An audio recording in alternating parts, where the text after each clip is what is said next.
berikanlah keberkahan pada umatku di waktu pagi hari. Amin ya rabbal alamin. Bapak Ibu sekalian yang berbahagia, satu hari ketika Rasulullah Shallallahu Alaihi Wasallam berjumpa dengan para sahabat-sahabatnya seperti ini di waktu pagi hari, Rasulullah bertanya, "Kaifa asbahtum?" Bagaimana kabar kalian di waktu pagi hari ini? Rasulullah bertanya kepada para sahabat-sahabat di waktu pagi. Kata Rasulullah, "Kaifa asbahtum?" Bagaimana kabar kalian di waktu pagi hari ini? Subhanallah. Inilah akhlaknya Nabi Muhammad. Kalau seandainya pertanyaan itu ditujukan kepada kita, kira-kira jawabannya apa? Halo? Assalamualaikum. Kalau seandainya ditanya, "Bapak, apa kabar? Bagaimana kabarnya pagi hari ini?" "Ibu, bagaimana kabarnya pagi hari ini?" "Alhamdulillah." "Apa?" "Sehat." "Alhamdulillah." "Apa?" "Baik." Betul ya? Itu jawaban kita pada umumnya. Betul? Tapi tidak dengan sahabat.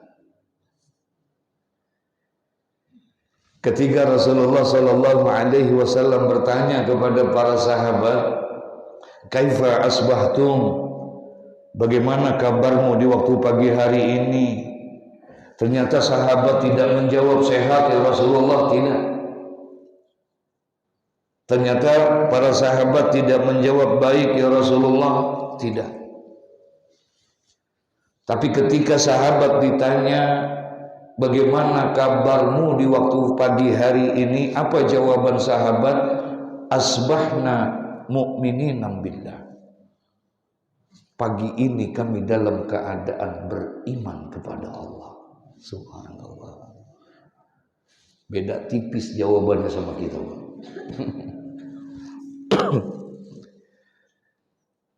Asbahna mu'minina billah. Pagi ini kami dalam keadaan beriman kepada Allah. Mereka tidak jawab, "Sehat ya Rasulullah." Tidak. "Baik ya Rasulullah." Tidak. Apa artinya sehat kalau tidak ada iman? Betul? Apa artinya harta kita berlimpah ruah kalau tidak ada iman? Tinggi jabatan dan kedudukan kita, tapi kalau tidak ada iman. Al-Imam Al-Habib Abdullah bin Alawi Al-Haddad di dalam kitab Nasaihud Diniyah, di awal-awal beliau sudah memberikan gambaran apabila ada orang yang sehat badannya, berlimpah ruah harta dan kekayaannya, tinggi jabatan dan kedudukannya, tapi tidak ada iman di dalam dirinya, itulah orang yang paling hina di hadapan Allah. Subhanallah. Jadi kata sahabat, "Asbahna mu'minina billah." Pagi ini kami dalam keadaan beriman kepada Allah. Apa selesai sampai di situ? Tidak. Nabi nanya lagi, Pak. Apa kata Nabi Muhammad? "Wa ma alamatu imanikum." Kalau kalian mengatakan kalian beriman kepada Allah di pagi hari ini, wa ma alamatu imanikum, apa tanda imanmu di waktu pagi hari ini? Subhanallah. Apa tanda imanmu di waktu pagi hari ini? Sebab kalau ngomong beriman doang gampang apa susah? Kalau ngomong beriman itu gampang apa susah? Makanya Nabi nanya, "Wa ma alamatu imanikum?" Apa tanda-tanda imanmu di waktu pagi hari ini? Nggak sekedar ngomong beriman doang. Sebab kalau ngomong beriman doang gampang, Pak. Mohon maaf, beribu maaf. Jangankan kita, Pak. Di luar sana, jauh di sana, ada orang yang tidak pernah sembahyang, yang tidak pernah ibadah, yang tidak pernah datang ke masjid, ke musola. Coba ada iseng-iseng tanya di sana, Bang, maaf dah Bang, abang beriman atau tidak Bang? Kira-kira jawabannya apa? Halo? Ini ada orangnya apa enggak ya? Coba tanya yang di sana, jauh di sana tanya, yang nggak pernah sembahyang, yang nggak pernah ibadah, yang nggak pernah ke masjid, tanya, Bang, mohon maaf, abang beriman atau tidak? Pasti jawabannya beriman. Tanya lagi, Bang, abang percaya nggak dengan surga dan neraka? Pasti jawabannya percaya. Betul? Kemudian kita tanya lagi, abang mau masuk surga apa neraka? Pasti jawabannya surga. Sembahyang subuh?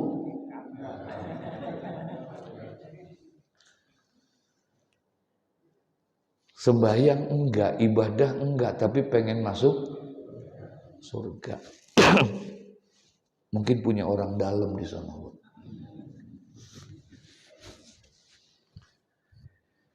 Makanya Nabi nanya, kalau kalian mengatakan bahwa kalian beriman kepada Allah di waktu pagi hari ini, wa ma alamatu imanikum, apa tanda-tanda imanmu di waktu pagi hari ini?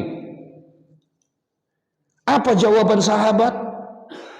Naskuru alal raha wa nasbiru alal bala. Hebatnya nih sahabat.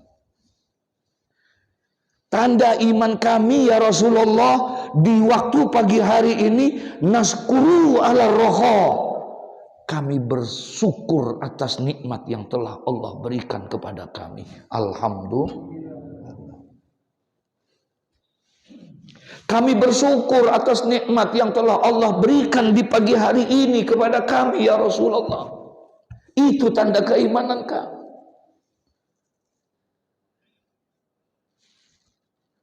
Ini Pak, bisa datang seperti ini, nikmat bukan? Ini nikmat bukan?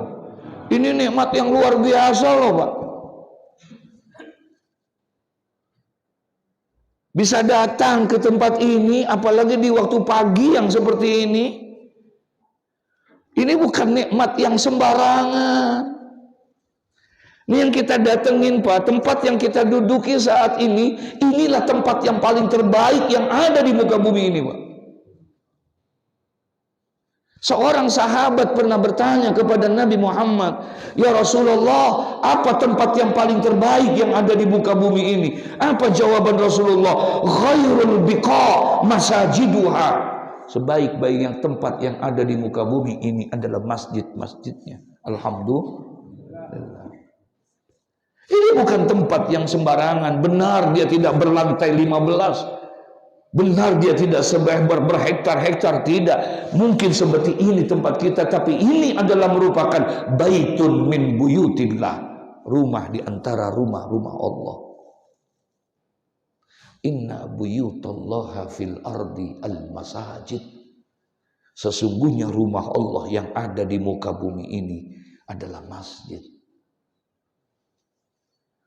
Makanya orang yang bisa datang ke sini, Pak, maafin.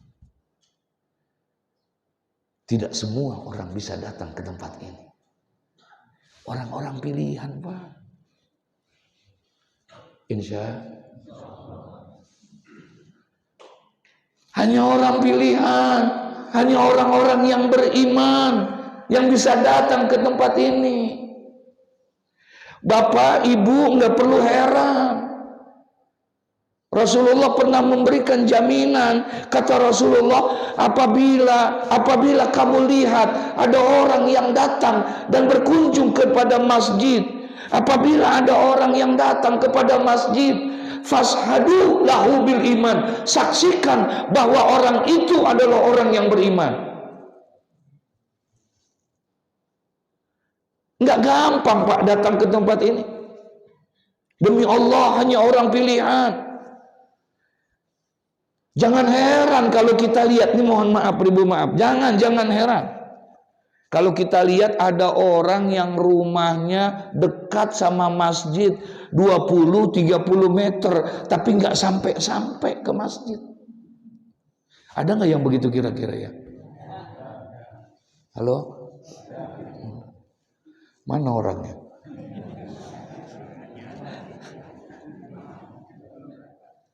Jangan, nggak perlu heran kita, karena Nabi udah bilang ada orang yang rumahnya dekat, hanya 20-30, tapi nggak sampai, Pak.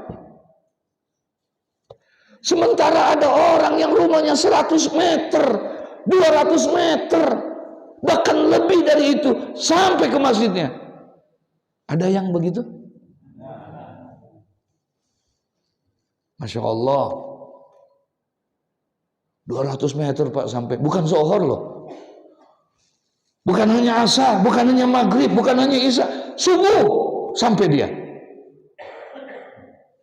Subuh, matahari belum terbit, semua belum ada, gelap, tapi dia jalan tertati-tati ke tempat ini. Alhamdulillah. Ini karunia, nikmat yang sangat besar ini, subhanallah. Apalagi kita isi dengan sholat berjamaah.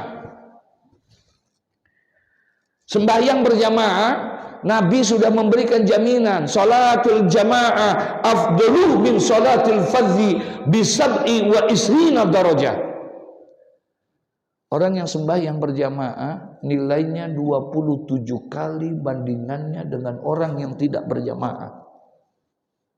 Orang yang sembahyang berjamaah nilainya 27 kali bandingannya dengan orang yang tidak berjamaah. Nabi hanya bilang sholat berjamaah. Zuhur, asar, maghrib, isya, subuh. Kalau itu dilakukan dengan berjamaah, maka nilainya 27 kali. Syarat berjamaah 2. Ada imam, ada makmum. Ada imam, ada makmum berjamaah. Mau sembahyang berjamaah, maaf, di rumah boleh nggak? Boleh nggak? Boleh. Yang penting ada imam, ada makmum berjamaah. Berjamaah di rumah boleh, mau berjamaah di kantor boleh, mau berjamaah di pasar boleh, mau berjamaah di masjid bagus, mau sembahyang berjamaah di mushola boleh. Yang penting ada imam, ada makmum. Itu berjamaah.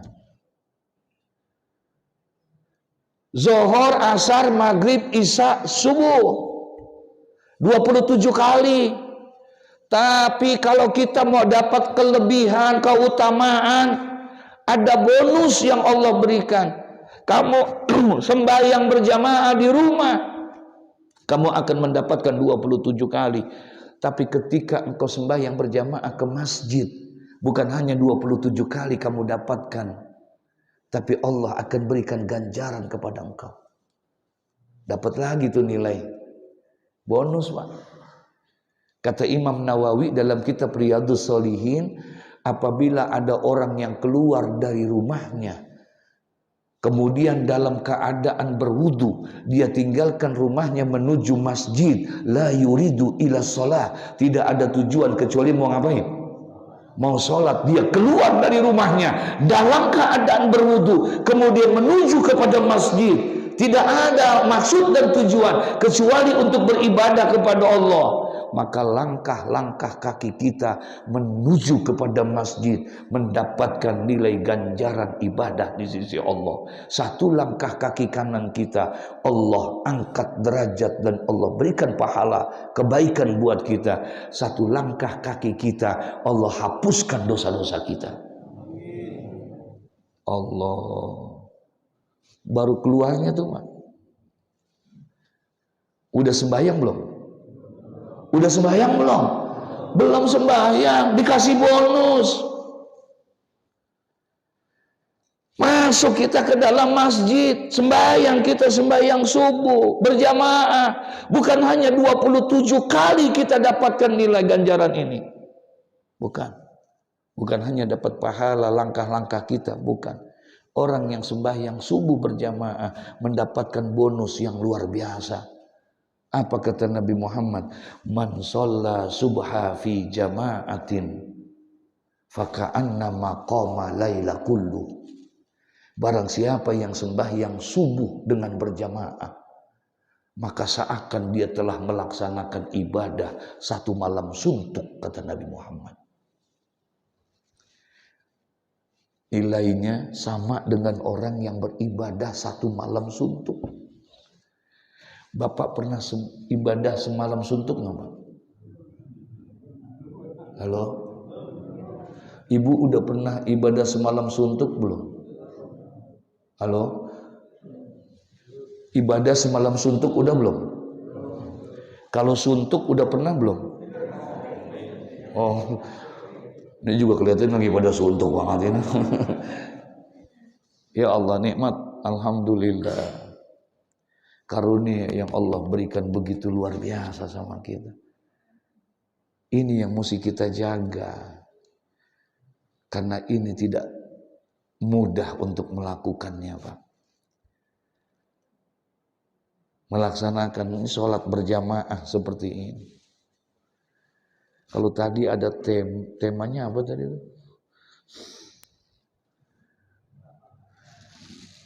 Hah?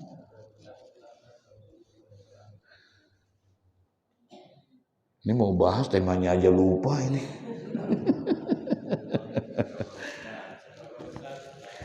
Kalau kita bicara, ini nikmat kita bisa. Apalagi kalau seandainya tadi seberapa besar cinta kita kepada, iya. Emang ibu cinta sama Nabi Muhammad? Halo? Bapak cinta sama Nabi Muhammad? Benar? Emang udah pernah lihat Nabi?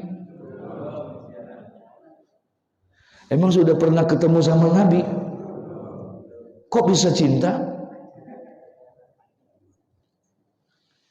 Kok bisa cinta?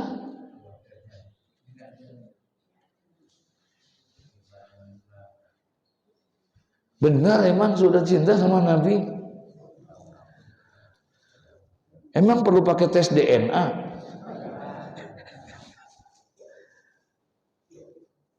Allahu Akbar. Kok bisa tumbuh cinta kepada Nabi Muhammad? Padahal nggak pernah ketemu sama Nabi, padahal nggak pernah berjumpa sama Nabi, padahal kita tidak hidup di zaman Nabi. Kalau Sayyidina Abu Bakar As-Siddiq beliau cinta sama Nabi, kira-kira pantas atau tidak? Pantas atau tidak? Kalau seandainya Umar Ibn Khattab beliau mengorbankan segala-galanya buat Nabi Muhammad, berjuang untuk Nabi Muhammad, pantas atau tidak? Kalau seandainya Utsman Ibnu Affan mereka mengorbankan harta dan kekayaannya untuk Nabi Muhammad, jiwa raganya dia korbankan untuk Nabi Muhammad, pantas atau tidak? Pantas, Pak. Karena mereka hidup bersama Nabi Muhammad. Pantas kalau mereka cinta. Karena mereka hidup bersama Nabi Muhammad, mereka berjumpa dengan Nabi Muhammad, mereka bertemu dengan Nabi Muhammad, tumbuh rasa cinta dia sama Nabi Muhammad, wajar. Tapi ada yang luar biasa, nggak pernah ketemu Nabi, tidak pernah lihat Nabi, tidak hidup di zaman Nabi, tapi tumbuh kecintaannya kepada Nabi Muhammad. Ini yang luar biasa. Kalau ada di luar sana yang menghina Nabi, marah tidak? Marah tidak? Padahal kita nggak pernah ketemu Nabi. Ini loh yang hebat buat kita. Makanya orang-orang yang seperti ini, inilah yang dirindukan oleh Nabi Muhammad. Orang-orang yang seperti ini, Rasulullah rindu pengen jumpa kepada mereka. Satu hari Rasulullah berkumpul dengan para sahabat-sahabatnya. Tiba-tiba Rasulullah berdiri, kemudian Rasulullah berkata, apa kata Rasulullah? Mata alqa ikhwani, mata alqa ikhwani, mata alqa ikhwani. Berulang-ulang Nabi bilang gitu. Kapan aku bisa berjumpa dengan saudara-saudaraku? Kapan aku bisa bertemu dengan saudara-saudaraku? Aku rindu dengan mereka. Aku ingin berjumpa dengan mereka. Aku ingin berkumpul dengan mereka. Mata alqa ikhwani. Kapan aku bisa berjumpa dengan mereka? Sahabat bingung, Pak. Sahabat heran. Kenapa Nabi ngomong seperti itu? Berdirilah salah seorang sahabat, kemudian bertanya sama Nabi Muhammad, alasna ikhwanaka ya Rasulullah? Ya Rasulullah, mohon maaf, bukankah kami ini semua adalah saudara-saudaramu ya Rasulullah? Bukankah kami ini semua adalah saudara-saudaramu ya Rasulullah? Faqala, kemudian Rasulullah bilang, bukan. Kalian bukan saudara-saudaraku. Kalian adalah antum ashabi. Kalian adalah sahabat-sahabatku. Aku rindu dengan saudara-saudaraku. Aku ingin berjumpa dengan saudara-saudaraku. Aku ingin berkumpul dengan mereka. Kalian adalah sahabat-sahabatku. Ini sahabat jadi tambah bingung lagi. Ternyata mereka bukan saudara-saudara dari Nabi Muhammad. Mereka hanya sebatas apa? Sahabat. Sampai-sampai mereka bertanya lagi, ya Rasulullah, wa man ikhwanuka ya Rasulullah? Kalau begitu, yang engkau maksud dengan saudara-saudaramu itu siapa? Kalau kami hanya sebatas sahabat, padahal kami hidup bersamamu, kami berjuang bersamamu, kami berjihad bersamamu. Kalau kami hanya sebatas sahabat-sahabatmu, waman ikhwanuka ya Rasulullah, lalu siapa yang engkau maksud dengan saudara-saudaramu? Apa jawaban Nabi Muhammad? Faqala Nabi sallallahu alaihi wasallam, kemudian Rasulullah menjawab, ikhwani unasun ya'tuna min ba'di amanu bi walam yarawni wasallau alayya walam yaltaqubi. Subhanallah. Kata Nabi Muhammad, ikhwani, yang aku maksud dengan saudara-saudaraku, orang-orang yang aku rindukan. Aku ingin berjumpa sama mereka. Aku ingin bertemu sama mereka. Siapa? Unasun ya'tuna min ba'di. Adalah orang-orang yang hidup bukan pada zamanku. Orang-orang yang hidup sesudah wafatku. Amanubi walam yarawni. Mereka beriman kepadaku, padahal mereka tidak pernah melihat aku. Wasallau alayya walam yaltaqubi. Mereka bersolawat kepadaku, padahal mereka belum pernah berjumpa dengan aku. Itulah saudara-saudaraku. Aku rindu dengan mereka. Aku ingin berjumpa dengan mereka. Dan mudah-mudahan di antara orang-orang yang dirindukan oleh Nabi Muhammad adalah kita yang hadir pada saat ini. Subhanallah. Nikmat bukan? Nikmat bukan? Coba. Jadi kalau Sayyidina Abu Bakar cinta sama Nabi mah pantas. Karena dia hidup bersama Nabi. Kita. Lalu bagaimana menunjukkan kecintaan kita kepada Nabi Muhammad? Jangan lagi berapa banyak, berapa sebesar apa cinta kita sama Nabi Muhammad. Ya nggak sebanding dah Pak. Kalau bicara cintanya sama sahabat-sahabat, betul? Jauh. Sekarang paling yang ada, jangan hilangkan cinta kita sama Nabi Muhammad. Modalnya itu aja dah. Habis kita mau ngikutin akhlak Nabi, Bisa nggak? Kita mau contoh akhlak Nabi, bisa nggak? Berat. Nggak ada makhluk yang dipuji langsung oleh Allah akhlaknya kecuali Nabi Muhammad. Allah bilang Rasulullah, Allah paling utama akhlak yang paling ini, wa innaka la'ala khuluqin azim. Satu pujian langsung dari Allah karena akhlaknya luar biasa. Kita mau ngikutin akhlaknya Nabi, gampang apa susah? Berat. Terus kalau akhlaknya nggak bisa kita ikutin atau kita contoh ibadahnya Nabi, bisa apa kagak kita? Sanggup atau tidak? Enggak. Lalu kalau ibadahnya kita nggak sanggup, akhlaknya kita nggak bisa, apa? Tanamkan cinta kita kepada Nabi Muhammad. Ada seorang sahabat Rasulullah Shallallahu Alaihi Wasallam dari orang-orang Arab Badui. Kita buka itu dalam kitab Riyadhus Shalihin, ketika di dalam satu masa Nabi sedang menyampaikan dakwah seperti ini di hadapan para sahabat-sahabatnya. Tiba-tiba ada orang masuk, Pak. Ada anak muda masuk, langsung dia ke dalam. Tanpa permisi anak muda itu langsung teriak. Apa kata anak muda ini? Ya Rasulullah, mata sa'ah. Ya Rasulullah, kapan kiamat? Nanyain kiamat, Pak. Ini lagi ngaji begini nih, ada yang datang teriak-teriak, masuk ke dalam, enggak assalamualaikum, enggak apa, nanya, Ustadz, kapan kiamat? Ini kira-kira DKM-nya bagaimana tuh? Semua orang heran, sahabat-sahabat ngelihat nyaksiin, siapa itu orang berani bener kagak hormatin Nabi lagi bicara. Rasulullah sedang menyampaikan dakwanya, tiba-tiba itu orang bilang, mata sa'ah. Kapan hari kiamat ya Rasulullah? Semua marah melihat itu. Tapi Rasulullah tidak. Senyum Rasulullah. Mendengar tingkah laku, melihat tingkah laku anak seperti itu.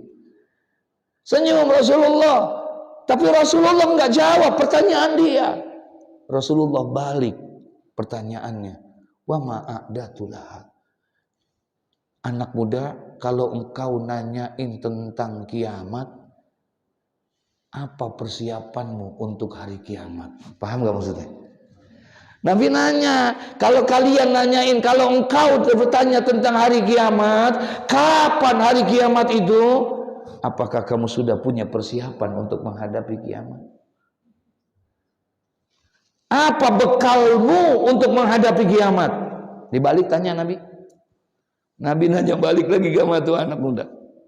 Biasanya kalau ada orang yang nanyain tentang begitu, berarti orang itu sudah apa?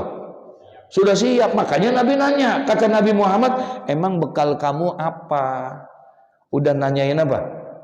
Hari kiamat. Emang persiapanmu apa? Sudah menanyakan hari kiamat. Apa kata anak muda ini? Mohon maaf ya Rasulullah, bekal saya nggak ada. Ibadah saya masih sedikit ya Rasulullah. Salat saya masih sedikit. Sedekah saya masih sedikit. Puasa saya masih sedikit. Saya nggak punya bekal apa-apa kecuali satu bekal saya. Apa bekalmu kata Nabi Muhammad? Satu bekal saya. Salat saya sedikit. Puasa saya sedikit. Ibadah saya sedikit. Bekal saya hanya satu. Saya cinta kepadamu ya Rasulullah. Saya cinta kepadamu ya Rasulullah. Apa jawaban Rasulullah? Anta ma'aman ahbabta. Engkau akan bersama nanti dengan orang yang engkau cintai dalam surga. Alhamdulillah. Sahabat yang lain kaget saudara. Akhirnya semua bilang, saya juga cinta ya Rasulullah. Masya Allah. Itu modal kita. Cinta Pak. Karena itu nanti. Almar'u ma'aman ahabba. Seseorang itu akan dikumpulkan bersama dengan orang yang dia cintai. Siapa yang kita cintai di alam dunia ini? Rasulullah. Maka nanti insya Allah kita pun juga akan berkumpul nanti di sana. Insya ya Allah. Lalu bagaimana cara kita menunjukkan kecintaan kita kepada Nabi Muhammad? Apa yang kita bisa mengumpulkan mereka kepada Nabi Muhammad? Kalau mereka para sahabat rela segala-galanya, Masya Allah, kepala jadi kaki, kaki jadi kepala untuk Rasulullah. Lalu bagaimana dengan kita? Cara menunjukkan kecintaan kita kepada Rasulullah. Ini sampai jam berapa ya? Hah? 9.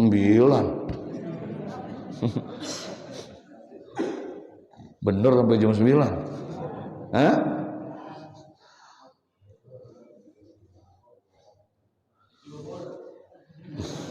Bezur. Oke. Berapa duit? Lalu bagaimana cara kita menunjukkan kecintaan kita kepada Nabi Muhammad yang selama ini kita gembar-gemborkan, saya cinta kepada Nabi Muhammad, saya cinta kepada Nabi Muhammad, saya cinta kepada Nabi Muhammad. Ayo kita tunjukkan sampai sejauh mana kita mencintai Nabi Muhammad. Satu, sebagai tanda rasa cinta kita kepada Nabi Muhammad. Man ahabba syai'an fa aktsaru min zikrihi. Barang siapa yang mencintai sesuatu, pasti dia akan banyak menyebut-nyebut nama Nabi Muhammad. Barang siapa yang mencintai sesuatu, pasti banyak menyebut-nyebut nama yang dia cintai. Kalau kita cinta kepada Nabi Muhammad, banyak kita sebut nama Nabi Muhammad. Yaitu dengan apa? Yaitu dengan apa? Salawat. Dari kemarin Pak, dari kemarin sampai hari ini, dari subuh yang lalu sampai subuh sekarang nih, udah berapa banyak selawat yang kita baca? Ada 1000? Halo? Ada 1000? 1500? Bohong dosa loh. Insya. Itu salawat Pak. Sebagai tanda kecintaan kita kepada Nabi Muhammad. Basahin. Bener kita nggak pernah lihat Nabi, kita nggak pernah berjumpa Nabi Muhammad, kita nggak pernah ketemu dengan Nabi Muhammad, tapi dijanjikan dengan Nabi Muhammad, inna aulan nasi bi yaumal qiyamah, manusia yang paling dekat dengan aku, kata Nabi Muhammad, nanti pada hari kiamat. Siapa orang yang paling banyak bersolawatnya kepada aku, kata Nabi Muhammad. Kita bisa ukur salawat kita sebagai tanda kecintaan kita kepada Nabi Muhammad. Berapa banyak salawat yang kita baca. Katanya kita cinta. Salawat ini beda loh Pak dengan ibadah sholat.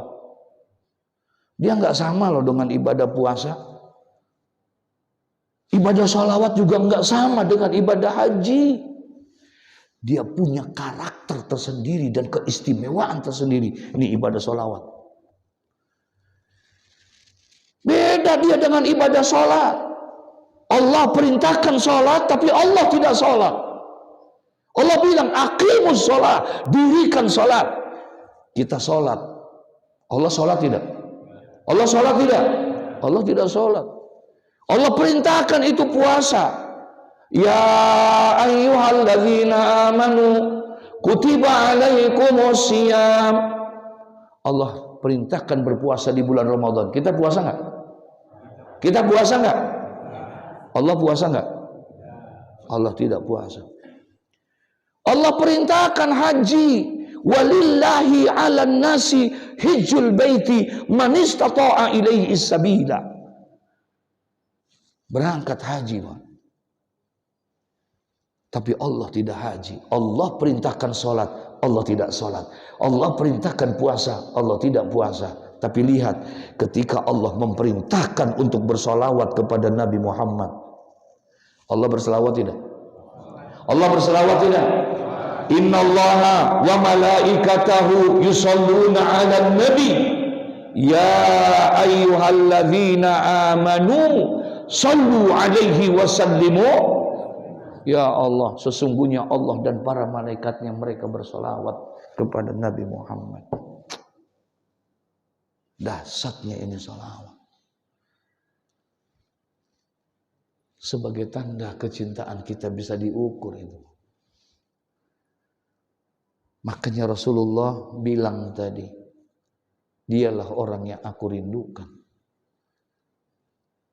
Dia beriman kepadaku padahal dia belum pernah melihat aku.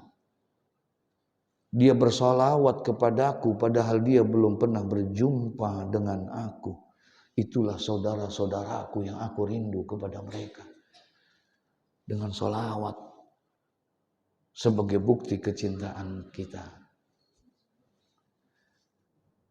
Semakin banyak solawat kita Pak, Nabi Muhammad, percayalah akan semakin besar kecintaan kita, hubungan kita kepada Nabi Muhammad. Kalau bicara letak jauh Pak, Nabi Muhammad itu ada di Madinah Al-Munawwarah. Meninggal dunia, kuburnya ada di sana.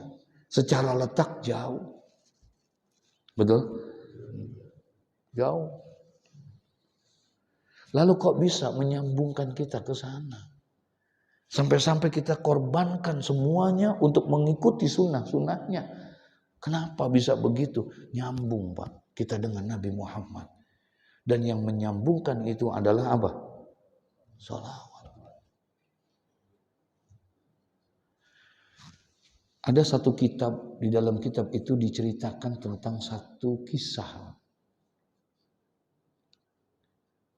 Ada, mungkin Bapak Ibu pernah dengar ada satu nama yang disebut dengan Uwais Al-Qarni. Pernah dengar? Uwais Al-Qarni. Uwais Al-Qarni ini bukan sahabat. Dia bukan sahabat Nabi.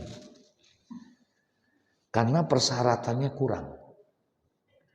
Sahabat Nabi, orang disebut sahabat minimal 3 syaratnya.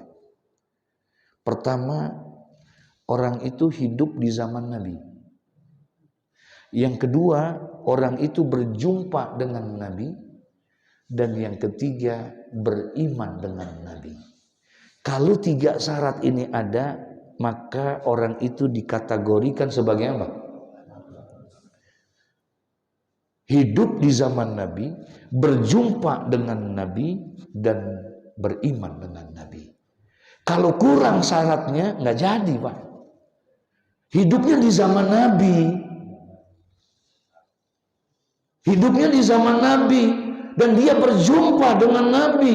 Tapi dia tidak beriman dengan Nabi. Maka tidak disebut dengan sahabat. Abu Jahal misalnya. Abu Jahal hidupnya di zaman Nabi bukan? Ketemu gak sama Nabi? Ketemu gak sama Nabi? Bukan hanya ketemu, malah dia pengen apa? Pengen bunuh Nabi Muhammad.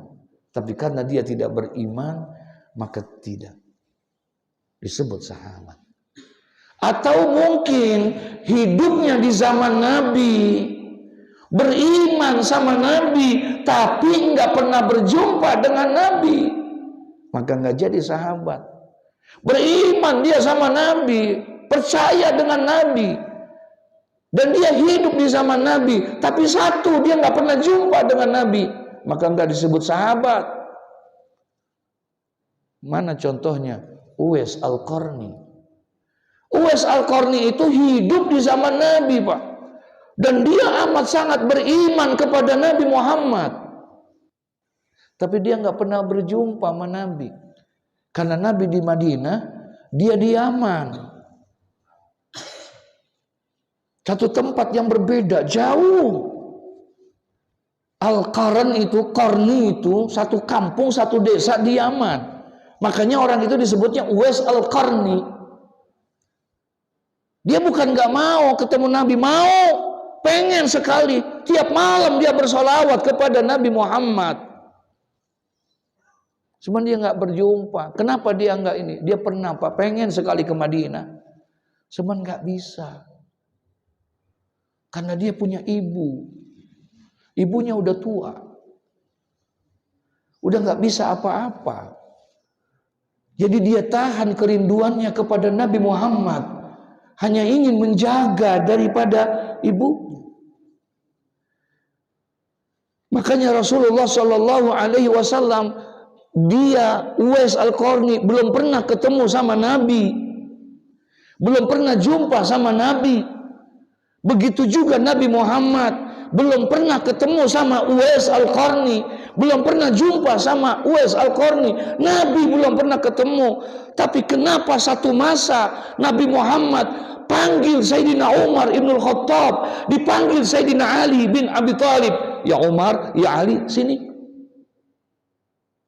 Aku pesan dan aku ingatkan kepada engkau, cari anak muda yang bernama Uwais Al-Qarni. Dia dari negeri Yaman. Kalau seandainya ada engkau temukan itu kabilah-kabilah yang berdagang dari Yaman, tanya apakah ada Uwais Al-Qarni, cari dia.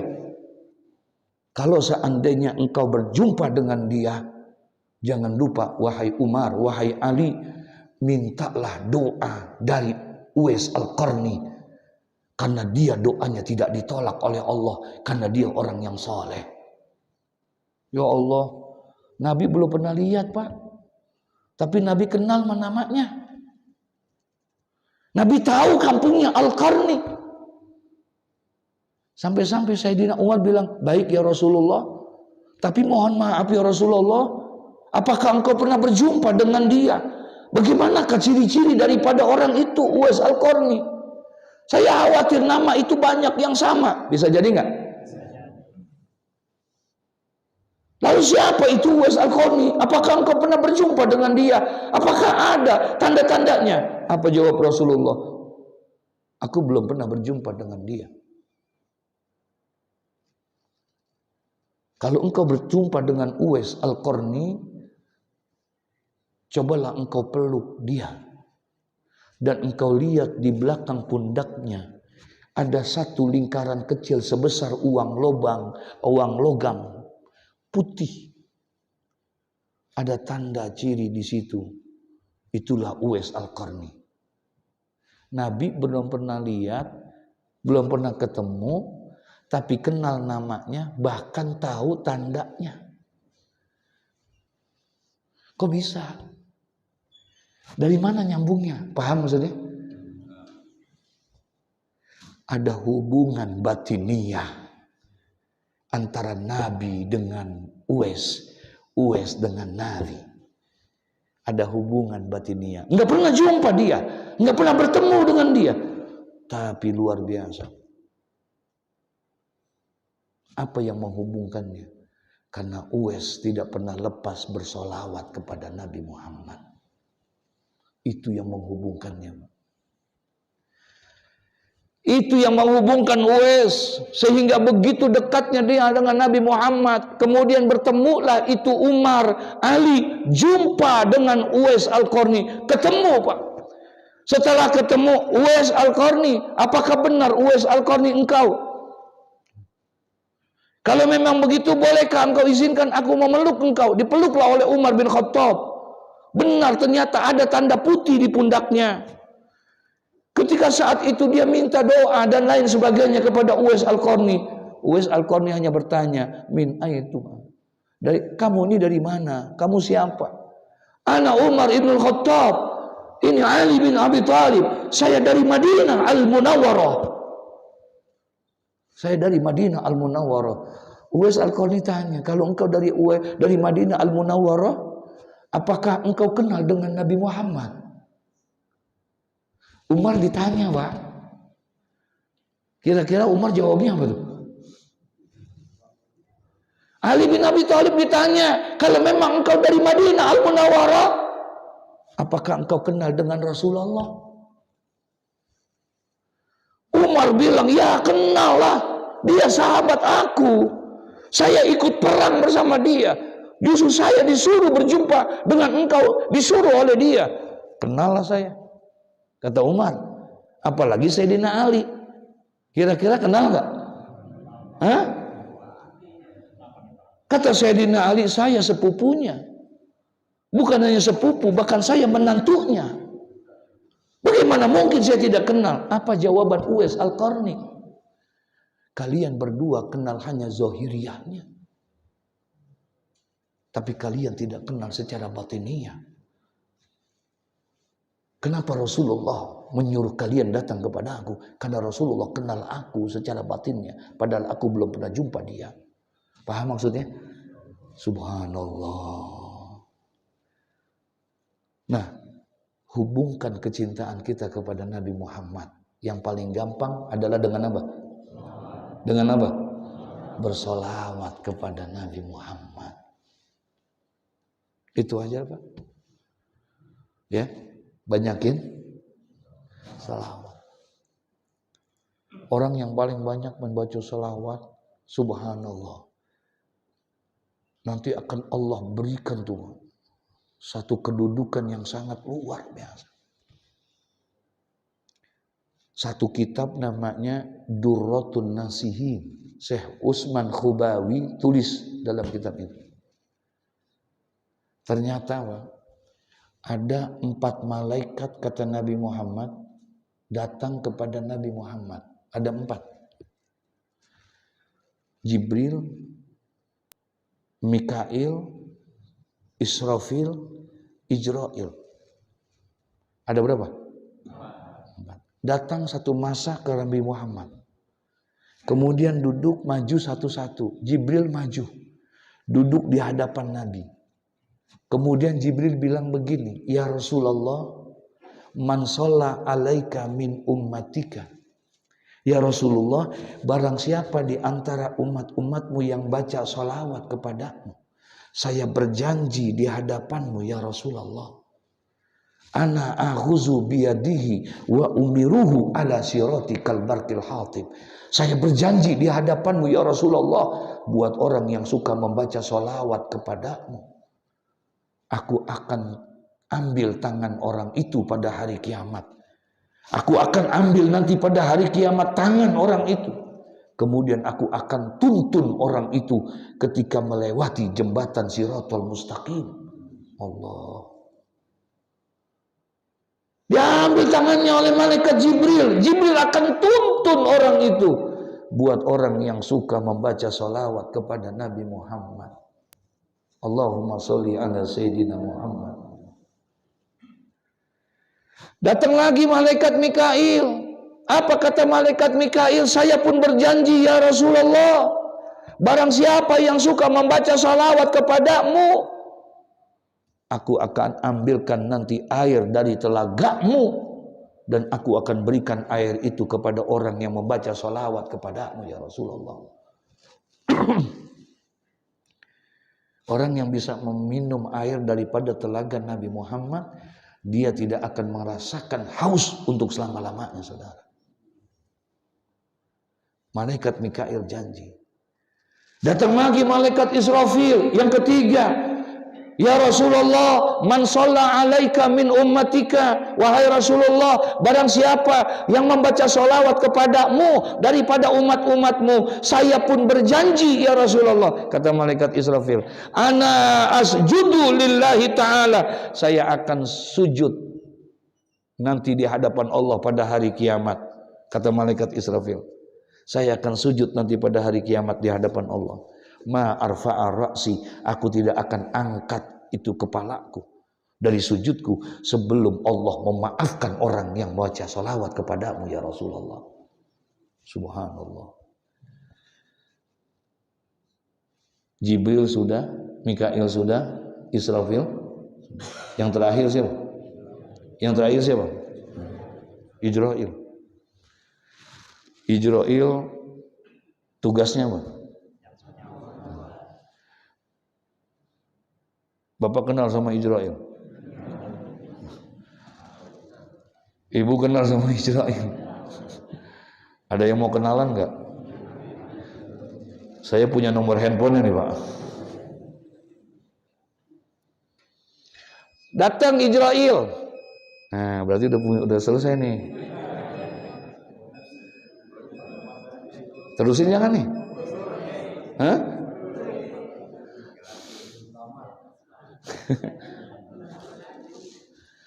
Datang Ijrail, Pak. Malaikat Israil datang kepada Nabi Muhammad, duduk di hadapan Nabi Muhammad. Fa asnada rukbataihi ila rukbataihi. Dia adu dua dengkulnya dengan dengkulnya Nabi Muhammad. Kemudian berkata malaikat Israil, "Ya Rasulullah, wahai Rasulullah, man shalla alaika min ummatika." Kalau Jibril sudah berjanji bahwa dia akan, barang siapa yang suka membaca sholawat kepadamu, Jibril berjanji akan mengambil tangan orang itu dan menuntun dia di jembatan Shiratal Mustaqim. Mikail berjanji akan memberikan air minum dari telagamu nanti pada hari kiamat. Bahkan Israfil juga akan berjanji dia akan sujud di hadapan Allah. Dia tidak akan angkat kepalanya sebelum Allah mengampuni dosa orang yang baca sholawat kepadamu. Hari ini aku pun berjanji dan bersumpah di hadapanmu. Kata Israil nih, saya bersumpah di hadapanmu ya Rasulullah, buat orang yang suka membaca sholawat kepadamu, ana akbidu ruhahu kama kabatul arwahal anbiya wal mursalin. Aku akan cabut ruh orang yang suka membaca sholawat kepada Nabi Muhammad, sebagaimana aku cabutnya ruh para nabi dan para rasul. Allahumma sholli ala sayyidina Muhammad. Orang yang suka membaca sholawat, kata malaikat Jibril, Israil, aku akan cabut ruh orang itu sebagaimana aku cabutnya ruh para nabi. Mereka meninggal dunia dalam keadaan husnul khotimah. Dah, terakhir, udah 8:30. Sebagai penutup pertemuan kita, saya mau cerita, boleh nggak? Boleh nggak, Bu? Saya mau cerita satu pengalaman pribadi saja. Satu masa saya dapat undangan ceramah di daerah Jakarta Pusat. Saya nggak sebutin namanya, daerahnya. Nah, saya diundang. Sore hari ada yang telepon. Assalamualaikum, waalaikumsalam. Pak Kiai, mohon izin Pak Kiai, mengingatkan nanti malam acara di tempat kami Pak Kiai, di Jakarta Pusat. Oh iya baik, insya Allah saya ingat. Izin Kiai, kalau nanti kami panitia akan datang menjemput Kiai. Oh alhamdulillah kalau memang mau dijemput. Kebetulan saya juga alamatnya nggak begitu jelas. Baik Kiai, nanti kami habis maghrib kita datang. Nah singkat cerita, datanglah yang jemput. Bertiga. Ya, dia datang bertiga, satu seorang supir dan 2 temannya. Nah, sampai di rumah, dah kemudian sembahyang Isya di tempat kami, maka sekedar kopi dan lain sebagainya. Berangkatlah. Kemudian saya naik mobil jemputan. Ya, karena jemput saya naik mobil jemputan. Nah, naiklah mereka. Supir masuk. Supir di depan. Supir emang di depan ya. Supir di depan. Tadi yang datang berapa orang? 3. Supir sama 2 temannya. Nah sekarang supir ada duduk. Di sampingnya ada temannya 1. Berarti 2. Sisanya tinggal berapa? Tinggal 1. Duduk di tengah sama saya. Anak muda. Dah, jalanlah kami dari mobil tuh. Di tengah perjalanan, orang yang duduk di samping saya nih, anak muda ini, tiba-tiba pegang tangan saya, Pak. Tangan saya dipegang, keras dipegang. Kemudian dia bilang, apa? Pak Ustadz, mohon maaf Pak Ustadz, mohon izin. Tolong bimbing saya Pak Ustadz. Saya mau tobat. Saya mau insaf. Dia pegang tangan saya. Pak Ustadz, mohon maaf, mohon izin. Tolong bimbing saya mau tobat, saya mau insaf. Saya nggak jawab, saya dengerin aja, saya liatin aja itu. 2 kali dia ngomong begitu. 3 kali, 4 kali, sampai 5 kali dia ngomong. Ustadz, tolong bimbing saya mau tobat, saya mau insaf.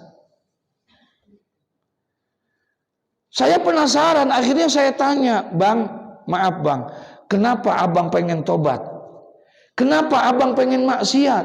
Emang dosa apa yang sudah abang lakuin? Emang maksiat apa yang abang udah kerjain?" Lagi-lagi tangan saya dipegang. "Maaf Pak Ustadz, saya malu. Dosa saya sudah terlalu banyak. Saya sudah zina, saya sudah minum, saya sudah mencuri, judi kerjaan saya, zina tiap malam. Maaf Pak Ustadz, sudah terlalu banyak dosa-dosa saya. Itu rumah-rumah tahanan yang ada di Jakarta, hampir semua sudah saya masukin Pak Ustadz. Maaf ya Ibu, Bapak, di mobil itu dia buka baju kokohnya. Dia angkat kainnya.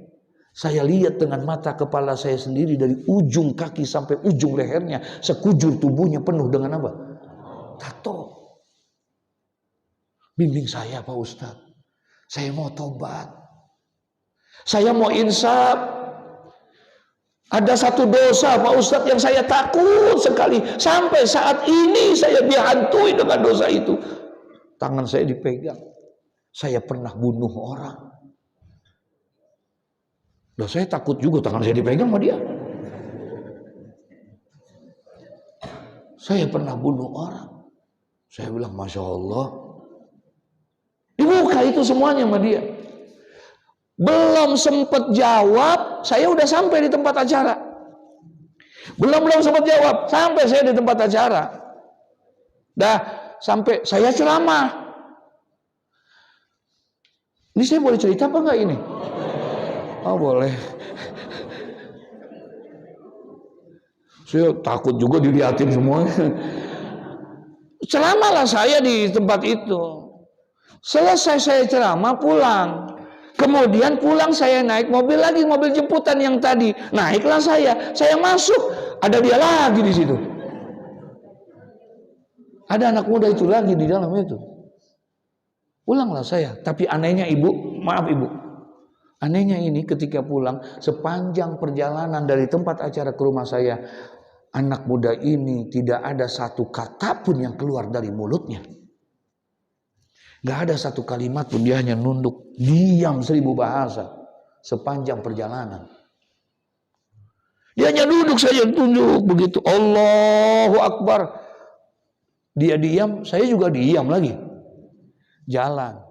Sampai di rumah saya, ini yang saya mau ceritakan.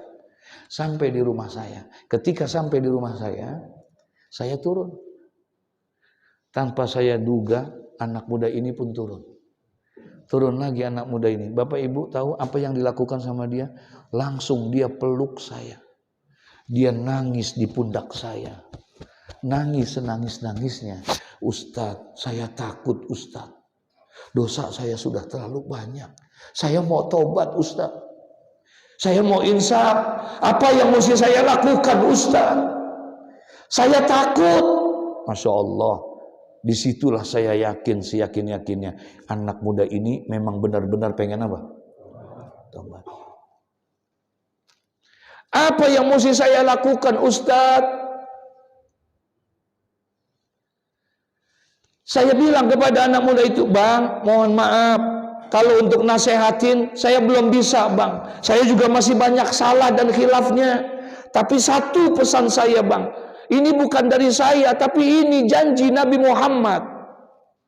Kalau memang abang sudah bertobat kepada Allah, sudah nggak usah pakai melakukan apa-apa. Satu saja abang lakukan ini. Insya Allah semua dosa-dosa akan diampuni oleh Allah. Karena Nabi sudah berjanji. Apa kata Nabi Muhammad? Aksiru minas salati alayya fa inna salatakum alayya maghfiratun li zunubikum. Itu yang saya sampaikan hadis itu kepada dia. Saya bilang sama anak muda itu, aksiru minas salati alayya. Bang, Nabi berjanji bang. Nabi bersabda, perbanyaklah oleh kamu bersolawat kepadaku, kata Nabi. Fa inna solatakum alayya, karena sesungguhnya solawat yang kalian baca untuk aku, maghfiratun li zunubikum, akan menghapuskan dosa-dosa kamu sekalian. Insya Allah.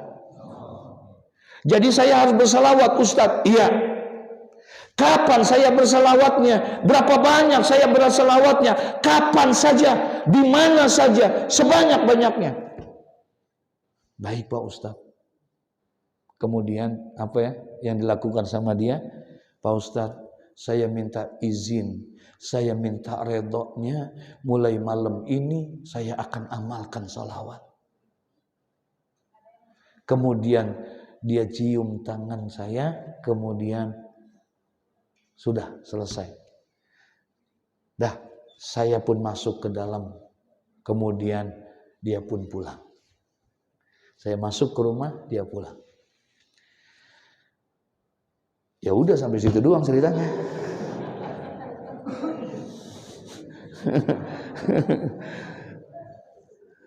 Saya nggak ketemu lagi sama dia, Bu. Saya nggak ketemu lagi sama dia, Pak. Hari berganti minggu. Minggu bertukar bulan.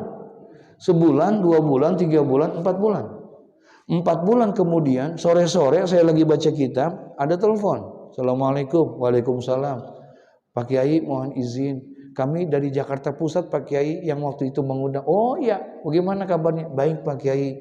Mohon izin Pak Kiai, semalam kami rapat DKM dan seluruh warga masyarakat rapat. Kemudian kami akan mengadakan pengajian akbar, kami akan mengadakan tablik akbar. Nah di dalam rapat itu sepakat, mohon maaf, jadi minta kembali Pak Kiai untuk mengisi lagi di tempat kami. Kapan? Tanggal sekian. Oh ya udah baik, insya Allah. Dah, singkat cerita, datanglah waktunya. Kata dia waktu itu, Pak Kiai izin nanti insya Allah kalau sudah pelaksanaannya kami panitia akan datang menjemput lagi. Saya bilang jangan, nggak usah. Insya Allah saya masih ingat, nggak usah dijemput. Saya takut ntar nih anak muda datang lagi, gitu. Saya bilang udah nggak usah, insya Allah saya masih ingat. Dah, singkat cerita akhirnya kami datanglah ke sana. Sampailah di tempat acara. Kemudian saya ceramah. Nah, selesai ceramah, kemudian ajak diistirahat, diajak makan, gitu. Dah, habis ceramah makan. Di sana habis ceramah makan, Pak. Enggak, ini saya lagi cerita. Kok panas sih? Saya lagi cerita. Di sana habis ceramah makan. Maaf ini, saya lagi cerita. Di sana bukan hanya makan doang, pulangnya dikasih parcel 2, Pak.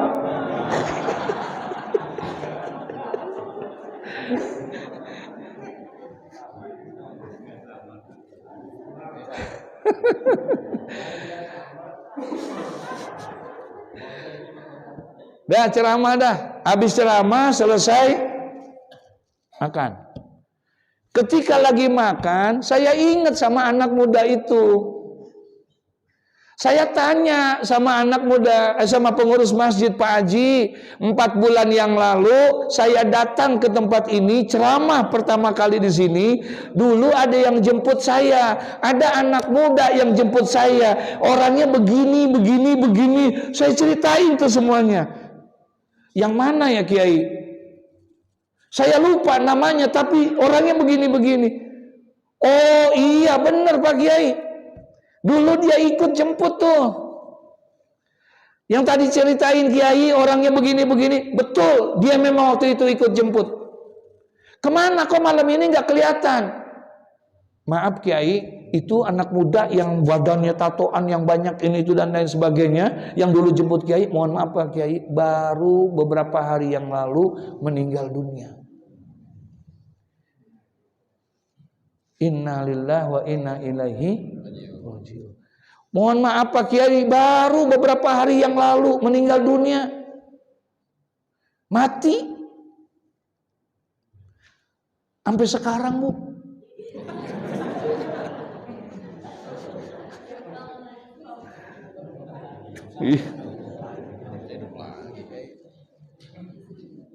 Saya enggak kaget dengar kematiannya, enggak, demi Allah enggak. Sebab yang namanya kematian itu kan al-mautu babun wa kullun nasi dakhiluhu. Kematian itu seperti pintu, semua orang pasti akan masuk ke dalam pintu kematian itu. Betul ya? Yang tua masuk, yang muda masuk, yang besar masuk, yang kecil masuk, yang kaya, yang miskin masuk, semuanya masuk. Yang namanya mati mah kagak tua, kagak muda. Betul? Nih kita nih, mati nggak? Mati nggak? Kita mati semua. Saya nggak tahu kalau seandainya Allah takdirkan, misalnya Allah takdirkan ibu-ibu, bapak-bapak duluan, saya belakangan, boleh nggak apa-apa. Atau saya terakhir, nggak apa-apa juga sih. Andai kata kita mati, saya nggak heran, nggak kaget dengar anak muda itu mati. Tapi demi Allah, saya iri ketika pada saat itu pengurus masjid bilang, apa? Anak muda itu mohon maaf Pak Kiai, itu anak muda yang dulu jemput Pak Kiai meninggal dunianya ketika melaksanakan sholat subuh dalam keadaan sujud waktu sholat subuh di masjid. Itu yang bikin saya iri. Meninggal dunianya dalam keadaan sujud waktu sholat subuh berjamaah. Nggak gampang loh Pak meninggal dunia seperti ini. Maaf, ustadz belum tentu bisa mati seperti itu. Betul? Kiai belum tentu bisa meninggal dunia seperti itu. Ini preman.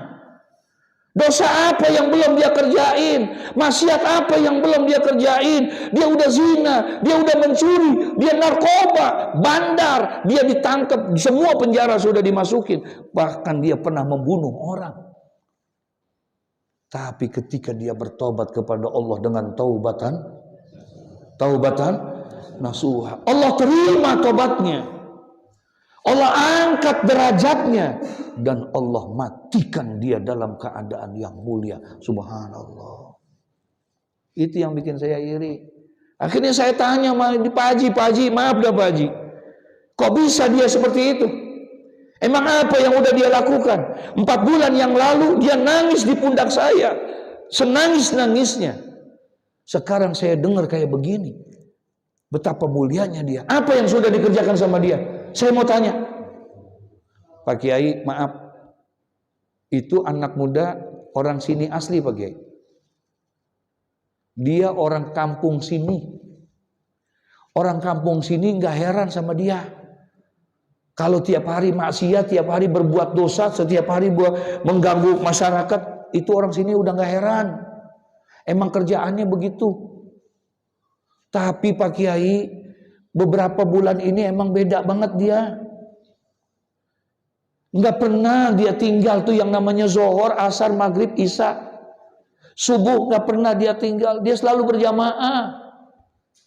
Dan saya saksinya Pak Kiai.